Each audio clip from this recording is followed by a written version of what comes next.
I now give the floor to the distinguished representative of Belarus to introduce a statement by the minister. Thank you very much, President. I have the honor to introduce the statement to the UN General Assembly of the Minister for Foreign Affairs of Belarus, Mr. Vladimir Makei. Distinguished President, ladies and gentlemen, for reasons of which we are all aware, this anniversary session of the UNGA and its high-level week is for the first time being held in such an unusual format. Naturally, no speaker at this assembly can avoid addressing the issue of the coronavirus pandemic. The pandemic affects us all, and what is more, it is a problem that will be with us into the near future at the very least. Leading experts and analysts are actively underscoring its global ramifications and its impact on global politics and the economy. According to many assessments, we are dealing with a paradigm shift and tectonic changes. Perhaps we are. Only time will tell. And unfortunately, the pandemic has clearly shown that the international community that we talk about so much was, at the peak of the crisis, essentially unable to meet the hopes placed upon it. Clearly, the prevailing thinking was that this is a challenge best addressed individually. Practically everyone battened down the hatches, closed their borders, and cut off contact with the outside world. In response to this challenge, Belarus didn't choose what we sought to be a dubious path. We didn't shut down, we did not isolate ourselves. We immediately wondered what then was the point in us promoting globalization and openness over recent decades. From the outset, we believed and continue to believe in the success of collective efforts. We believed in and continue to believe in the potential of the international community. Unfortunately, some countries chose to use the method of accusing others of acting wrongly in the fight against the pandemic. This was for the simple reason that the international community did not draw up a common approach. The problem, probably, then lies not so much in the pandemic as elsewhere.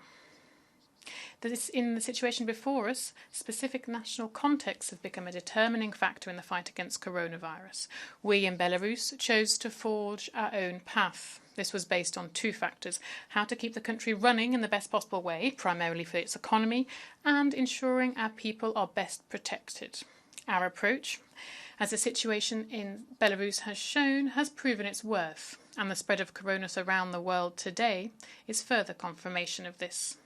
There are a lot of evaluations and conclusions still to be made, but we can already say with certainty that the COVID outbreak has, on the one hand, shed light on the acute need for a stronger state, and on the other hand, has clearly shown how interconnected the world is. No country alone can make real progress in solving problems that are global in scale, if other countries remain sidelined or left out. Through our joint efforts, we must transform this crisis into an opportunity to improve the situation around the world. We need to learn to work together. The pandemic has temporarily shifted focus away from other global problems and conflicts, including security problems, which regrettably are not falling in number. In this anniversary year for the UN and 75 years after the end of the Second World War, the Republic of Belarus, as one of the founders of the UN, is calling for particular responsibility to be demonstrated by member states, first and foremost by the members of the Security Council, for the functioning of our organisation and the fulfilment of its role. In this connection, I wish to recall one of the leading figures in the UN, former Secretary General and Nobel Peace Laureate, Sir Dag Hammarskjöld. This year marks 115 years since his birth. He is believed to have been the one who inspired and tirelessly advocated for preventive diplomacy. Dag Hammarskjöld, who died carrying out his mission to find a solution to a grave crisis, believed that only mutually respectful dialogue and honest negotiations between parties to a given conflict at its early stages can prevent a conflagration. This is something that is lacking in today's world. We have forgotten what dialogue is, and if we manage to remember, then we have surely forgotten how to use it. I must mention that for several years now, Belarus has been actively calling for a renewed broad dialogue on international security in order to solve disagreements in intergovernmental relations. This dialogue could put back on track the building of a just and effective multilateral global order. With this in mind, Belarus is supporting and promoting pragmatic initiatives at the UN, focused on maximising the organisation's potential in terms of maintaining international peace and security. This year we will once again table at the General Assembly and the First Committee, with broad co-sponsorship from like-minded states, a resolution on a prohibition of new types of weapons of mass destruction. This resolution traditionally enjoys universal support from practically all UN member states. We invite all states to co-sponsor and endorse it. Going back to the anniversary of the end of the Second World War, I wish to underscore our deep conviction as one of the countries who suffered the greatest losses. We must preserve the memory of those tragic lessons learnt from the most horrifying catastrophe of the 20th century. This memory must remain a key element of our collective immunity against the emergence of global and regional confrontations. As stated in the UN Charter, our organisation was founded to save succeeding generations from the scourge of war. Cooperation based on UN Charter principles is the only alternative to natural selection and the survival of the fittest. Taking into account modern technologies and information capabilities, which are now available not only to states but also to non-state actors, we must be fully aware of the risks of political, economic and military confrontation, irresponsible competition and the bullying of countries that are out of favour. And one more important point. We note with regret the increasing attempts by a series of countries to abuse the UN platform, including the Security Council, to further their own narrow political interests. This includes some Western nations focusing their attention on the situation in Belarus, which indeed has become complex by dint of circumstances imposed upon us, primarily from elsewhere. I would recall that in August of this year, the people made their choice during the presidential elections in the Republic of Belarus. They chose a stable and prosperous state. They chose peace and good neighbourly relations. They chose sustainable development. However, rather than respecting this choice, we are seeing attempts to destabilise the situation in the country. Following unsuccessful attempts to impose colour revolutions on us, we are now experiencing external interference, aiming to undermine the very construction of our state. Statements brimming with cynicism have been made by a series of our Western colleagues about their alleged concern for Belarusian sovereignty and well-being. In actual fact, they are nothing other than attempts to bring chaos and anarchy to our country, to make Belarus lose many years of development. We call on our partners to demonstrate wisdom, restraint and impartiality. Interference in our internal affairs, sanctions and other restrictions on Belarus will have the opposite effect and are harmful for absolutely everyone. We have been through this already in the past.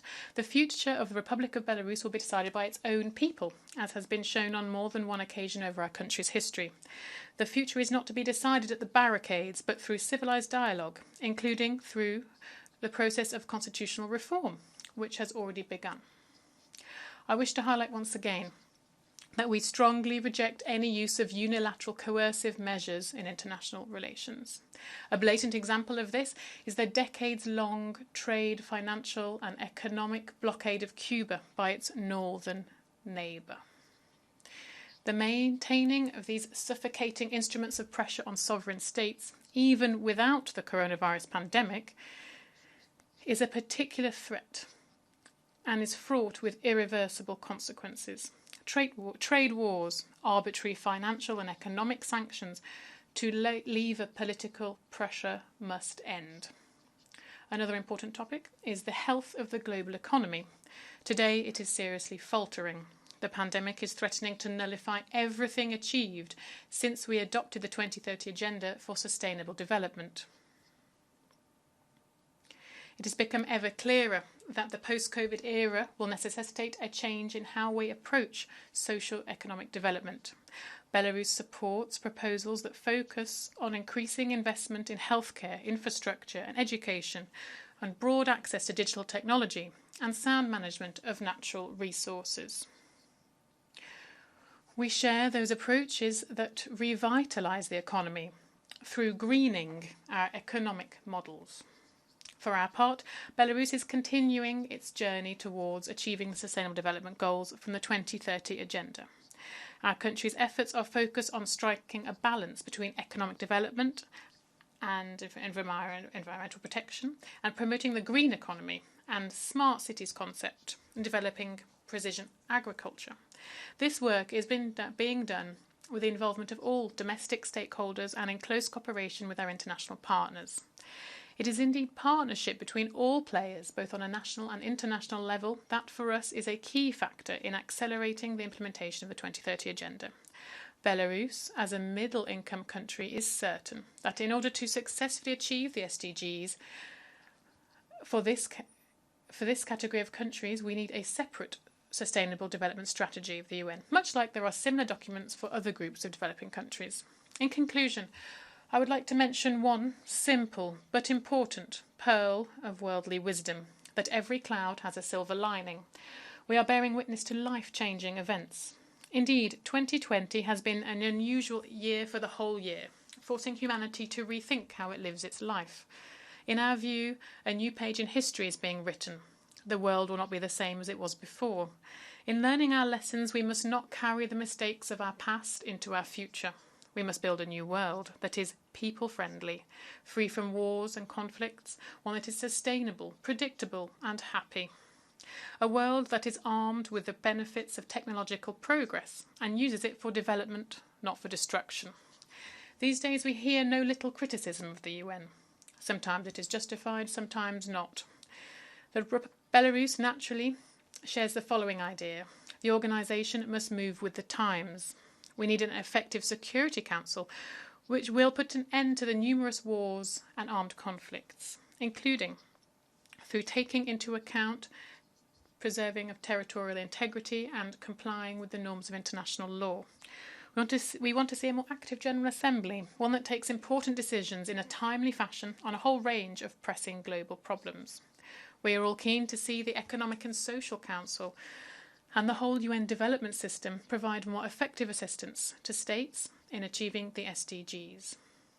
In evolving with the times, the organisation will remain necessary to all people, all over the world. The Republic of Belarus was a signatory to the UN Charter, and it took on the responsibility to assist in fulfilling the fundamental purposes of the organisation. Our country will continue to work to maintain and build on the unifying and creative origins of the United Nations. Thank you for your attention. On behalf of the General Assembly, I wish to thank the Minister for Foreign Affairs of Belarus for the statement just made. We have heard the last speaker in the general debate for this meeting.